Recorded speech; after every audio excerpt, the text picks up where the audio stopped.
Midwinter in Scotland looms, cold and dark, a shadow at the door, tapping at windows in the stormy gloom. For thousands of years, festivals of light have brightened wintry hearth and home, not a frivolity, but a necessity for northern countries like Scotland. Like many, I tend to suffer seasonal depression this time of year, and so, in defiance, I embrace Christmas tight with both arms, and savour every ounce of joy I can find. I hope that these cosy and magical Christmas preparations I share will serve to brighten your hearth and home.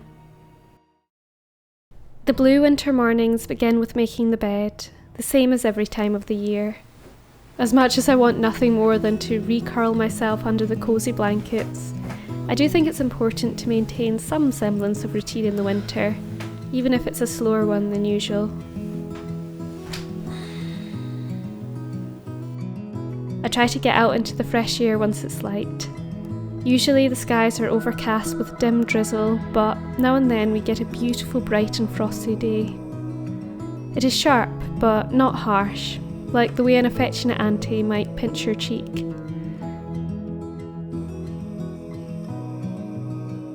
The sun, even in his standoffish demeanour, is always a welcome guest.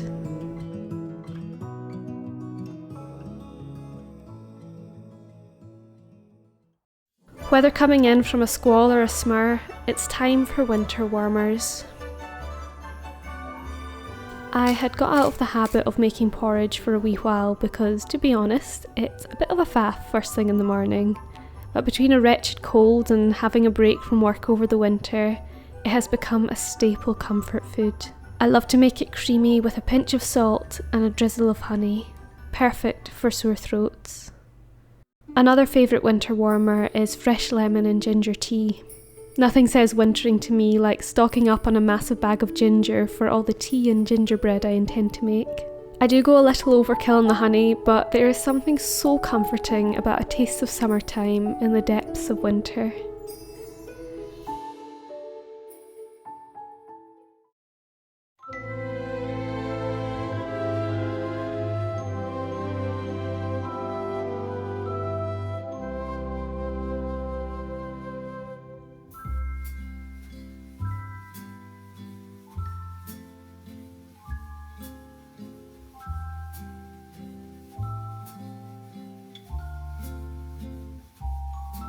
After breakfast, I make space for prayer and a Christmas devotional.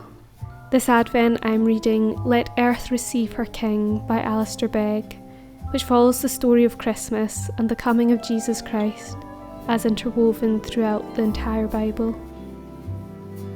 It isn't easy to prioritise contemplation, so I have a little rule that I'm not allowed my Advent chocolate until I'm done. With the taste of chocolate in my mouth, I then open my second Advent calendar, gifted to me by my husband Peter, which is the cosiest, most bookish and magical Advent calendar I have ever seen.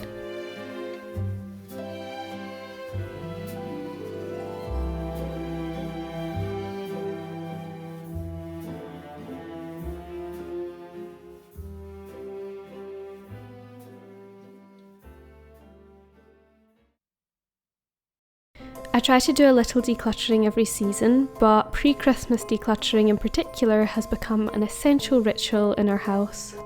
To me, it is symbolic of clearing out the old to make way for the new. With the inevitable influx of sparkling new possessions at Christmas, and in my case on my birthday, it's important to take some time to let go of that which is worn and no longer used. I used to find this difficult as I have a tendency to see usefulness in everything.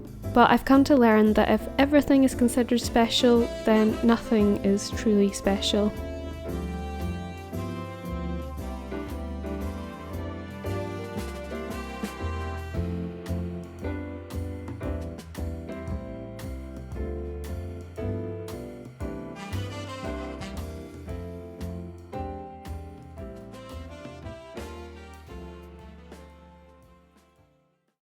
I had anticipated this in-between winter time to be a chance for creativity, but the reality, I'm afraid, has been closer to lethargy. But after days of careering between late cinema nights and lazy reading afternoons, I finally listened to the inner whisper that called me to paint, specifically watercolour. Holy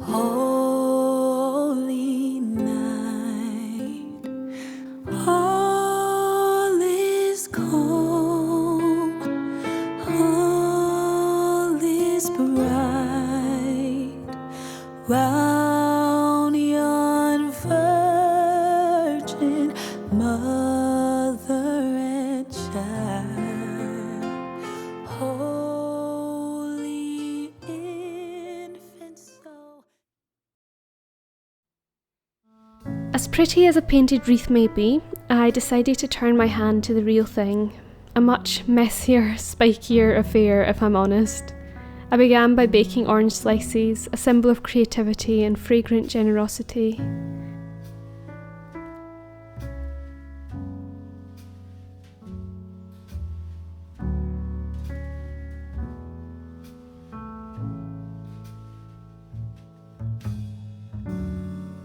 In the Bible, cinnamon embodies holiness and the presence of God. Then we have the circle of evergreen fir, symbolising eternal life and overlaid with eucalyptus, known for its purification and healing properties.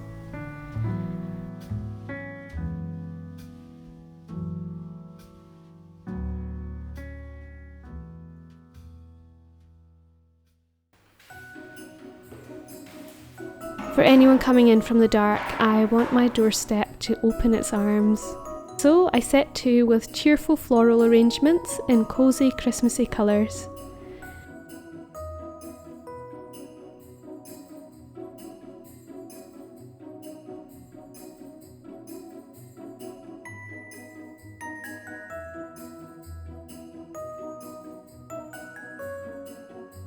As a final touch, I placed the wreath on my door, symbol of eternal life, blessing, and the coming of Christ. Thank you for stepping into my Christmassy midwinter with me. I really hope that you enjoyed the video, that it brought you some peace and some joy. If it did, then please be sure to like the video and leave a comment letting me know. It really helps to boost these videos so that as many people can enjoy them as possible. If you're new here, a very special welcome to you. Thanks for coming along for the ride. You're very welcome to subscribe if you fancy, and that way you won't miss future content. But until next time, or should I say until next year, it was lovely to have you here. Have all flown out. I've got a thought, dear, been planning on my